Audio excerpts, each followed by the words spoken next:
Hi guys, Dal here. So for today's video, help me unbox my Barbie Impala rollerblades. Yay!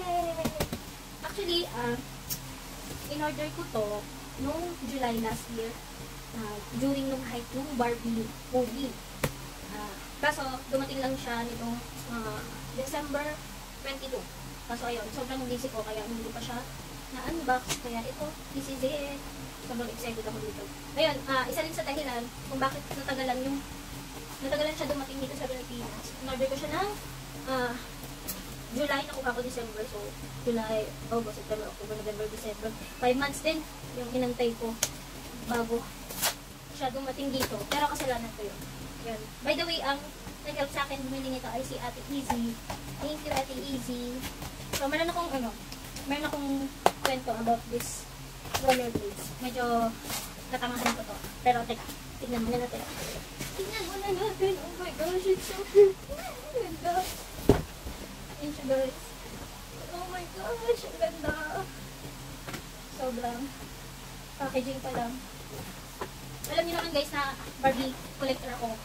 And ayan, ever since may talaga ako sa Barbie. Must have talaga to. If nakita niyo yung costume ko ng Barbie na rollerblades na outfit ni Marco. Ganito yung pattern niya. So, ayan. Tingnan natin. Ang ganda niya. Ang color. Oh my gosh. Sobrang happy ko. Pero ayun, teka. Kukwento ko yung free. Evil Eye Necklace. Wow. Kailangan ko to. Kasi maraming mga ano sa paligid. So, ayun. Kwento ko about this. In-order ko to nung July during nung hype ng Barbie movie. Kasi wala nito sa Pilipinas that time. Tapos, syempre, ang limited edition siya. So, ayun, sa sobrang ano ko, parang madali akong mauto ay pag ganun. So, limited edition siya. Natatakot ako na baka hindi ako makakuha nito. Kasi since nung July, wala nito sa Pilipinas. So, ayun, nagpa-order ako kay Ate Easy nito. Bali, medyo tanga ko dito guys. Okay, hindi ako nagbabrag, pero ayun, sasabihin ko lang yung presyo para makumpara natin. Itong mismong item, nakuha ko siya ng around 15K. Doon, yung price niya sa US kasi may mga ano kami, mga FIFA, 15K ko siya na kuha yung binayad, around 15K yung binayad ko noon. So, July yon. So, hindi pa kasali doon yung shipping fee. So, since nga, ang mahal na ng item, tapos, ang sabi rin sa akin ni Ate Easy, mahal din niya nga abutin ng shipping since ang laki niya, ang bulky niya, tapos mabigat siya. So, sabi ko, sige, dan mo muna, since hindi ko, makapag-antay pa naman ako. Tapos, July yon. Tapos, pagdating ng October, nag-release yung Impala dito sa Pilipinas ng Barbie na rollerblades. May Australian na nag-invest sa isang ski shop dito. Nagkaroon siya ng business partner dito na ski shop. Tapos yun, na-release nga ito. Tapos ang price lang niya is around 13,000. Yun. So, medyo nang hinayang ako kasi kung nag-antay sana ako ng 2 months, kasi July, August, September, October, 3 months. Kung nag-antay ako ng 3 months, nakatipid sana ako. Tapos hindi ko kakailangan gumastos ng shipping fee. Eh kaso ayun, na-order na ni ate. Tapos yun, na-stock lang muna sa kanya kasi nga, nag-iipon pa ako ng pampa-ship dito sa Pilipinas.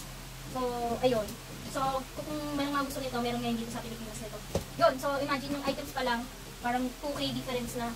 Tapos, nung pinaship ko siya, around December, yung shipping fee niya, inabot ng 6,000. So, ayun, all in all, ang nagastos ko para mabili itong rollerblades na to is 21,000. Imagine, kung bibili niyo siya dito, may mga available pa, mas limited na lang. Kung bibili niyo siya dito sa Pilipinas, search nyo yung Rolyo Skate Shop. Basta ganun, Rolyo Skate Shop or Rolyo Skate House. Ayun, may available sila na ganito, limited na lang, nasa around 13,000 lang. So, ayun, ang problema ko, hindi ko na ito makancel kay Ate Easy kasi nga, maliit pa ako. Alam ko si Ate Easy, balak niya yung bumili nito. Ang problema kasi, hindi kami mag-asay. So, ayun. Anyway, happiness comes with a price. So, ayun, kahit malaki na gastos ko, sobrang happy ko pa din. Anyway, disclaimer lang, baka, kasi diba, kumakalat yung issue na bakit kailangan sabihin yung price ng cosplay costume, baka ma-contact yung mga cosplay, whatever, ganyan. Yun, sinabi, kahit hindi ko sabihin yung price nito, is nasa internet siya, pwede nyo i-search. So, ayun. So, totoo talaga yung sinasabi ni Myrtle kasi imagine, so shoes pa lang, pinabot ako ng 21K, wala pa yung free costume. Anyway, kinosplay ko na to nung July, if nakita nyo. Kaso, that time wala pa akong ganito. So, ang ginamit ko lang is yung luma kong quad skate. Yun, ginulutan ko lang siya ng color ganito. Ano mong kulay ito? Lemon na tela. So, ayun, pwede ko nang i-cosplay ulit si Barbie.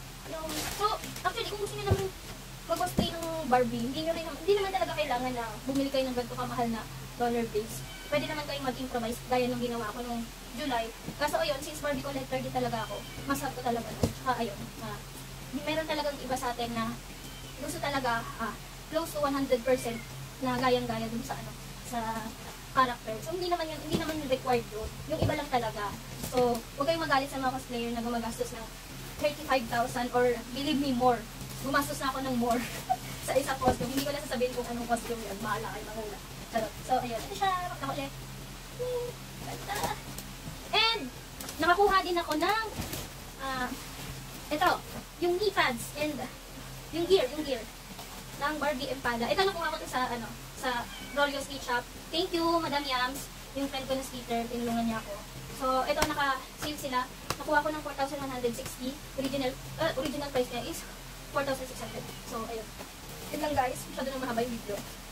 Thank you. So, abangan nyo yung cosplay ko si Barbie. At gamit ko na yung rollerblades ko. I'm so happy. Oh my gosh. Thank you po.